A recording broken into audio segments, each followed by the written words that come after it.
Assalamualaikum warahmatullahi wabarakatuh. Tradisi tiup lilin.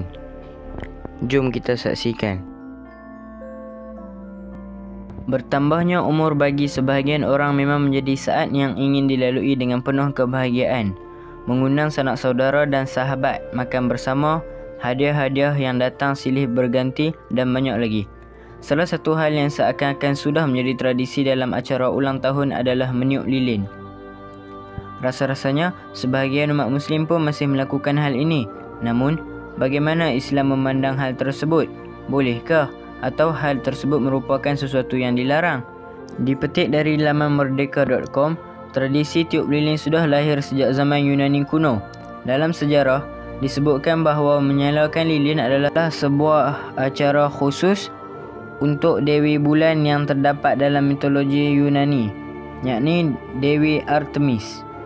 Pada zaman dahulu, kuih yang dipakai haruslah berbentuk bulat agar dapat melambangkan bulan dan lilin yang diletakkan di atasnya sebagai lambang cahaya bulan. Sebelum orang-orang Yunani kuno meniup lilin, mereka terlebih dahulu akan berdoa memohon sesuatu hajat. Asap dari lilin yang melayang di udara dianggap sebagai penghantar doa-doa mereka kepada Sang Dewi. Oleh kerana itu, tradisi tiup lilin tidak hanya dilakukan pada saat ulang tahun, tetapi setiap kali mereka memiliki keinginan. Oleh kerana itu, tradisi meniup lilin ketika seseorang ulang tahun termasuk ke dalam aktivitas keagamaan orang-orang Yunani kuno. Lilin juga dapat diibaratkan sebagai cahaya kehidupan bagi menurut orang-orang non-Muslim. Oleh kerana meniup lilin pada saat ulang tahun adalah warisan tradisi dari budaya non-Muslim, maka Rasulullah SAW menjelaskannya terkait hal tersebut dalam hadis di bawah ini. Rasulullah SAW bersabda, "Man tashabbaha biqaumin fahuwa minhum." Maksudnya, barang siapa yang menyerupai suatu kaum, maka dia adalah dari kalangan mereka. Hadis riwayat Ahmad dan Abu Daud. Jika kita lihat pada hadis tersebut, maka sebaiknya kita meninggalkan tradisi tiup lilin tersebut. Kerana tradisi tiup lilin bukan merupakan tradisi umat Islam dan menyerupai tradisi umat non-Muslim. Tradisi tersebut juga sering dilakukan oleh kaum Yahudi dan Nasrani.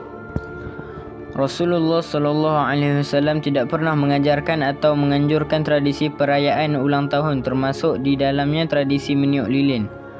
Bahaya jika tradisi tiup lilin ini seakan-akan sudah menjadi kewajiban pada setiap majlis hari lahir, kerana Rasulullah SAW tidak pernah mengajarkan dan mewajibkan hal tersebut. Pesta ulang tahun yang berlebihan merupakan salah satu sikap pemborosan yang dibenci oleh Allah. Wang yang digunakan untuk membeli lilin ulang tahun memiliki manfaat yang lebih bernilai di mata Allah untuk sedekah misalnya. Tradisi tiup lilin bukan merupakan tradisi umat Islam dan tidak dianjurkan kerana menyerupai tradisi umat non-Muslim. Meniru-niru kebiasaan suatu kaum disebut juga dengan tasyabbuh, dan hal tersebut dilarang di dalam Islam. Sebahagian orang masih melakukan tradisi tiup lilin kerana tidak mengetahui asal-usul tradisi tersebut dan apa maksud di sebaliknya. Oleh kerana itulah kita perlu menjadi Muslim yang bijak agar dapat membezakan secara jelas yang mana baik dan yang mana buruk.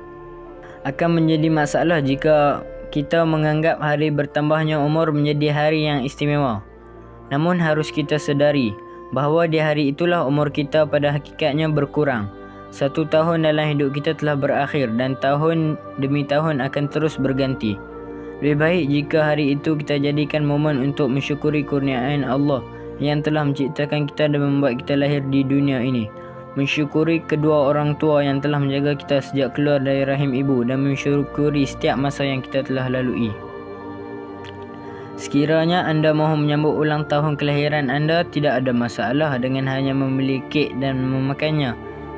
Tapi elakkanlah daripada memasang lilin di atas kek dan meniupnya, kerana itu adalah perbuatan yang mungkar daripada kaum lain yang mempunyai maksud tersirat. Kalau mengikut kajian saintifik pula, apabila kita meniup lilin di atas kek, kuman dapat tersebar dengan banyak di atas kek itu. Jadi, kalau boleh, kita perlu elakkanlah amalan meniup lilin dari kek. Seandainya mahu melakukan sesebuah perayaan seperti makan-makan bersama sanak saudara, mengundang jiran dan teman-teman, maka niatkanlah itu untuk ibadah dan janganlah berlebihan. Niatkanlah majlis itu untuk memberi rezeki yang kita miliki kepada orang lain dalam bentuk makanan atau untuk bersedekah, sehingga kita tidak menggunakan rezeki yang telah diberikan oleh Allah Subhanahu Wa Taala kepada kita untuk hal yang sia-sia. Sekian, terima kasih. Wassalamualaikum warahmatullahi wabarakatuh.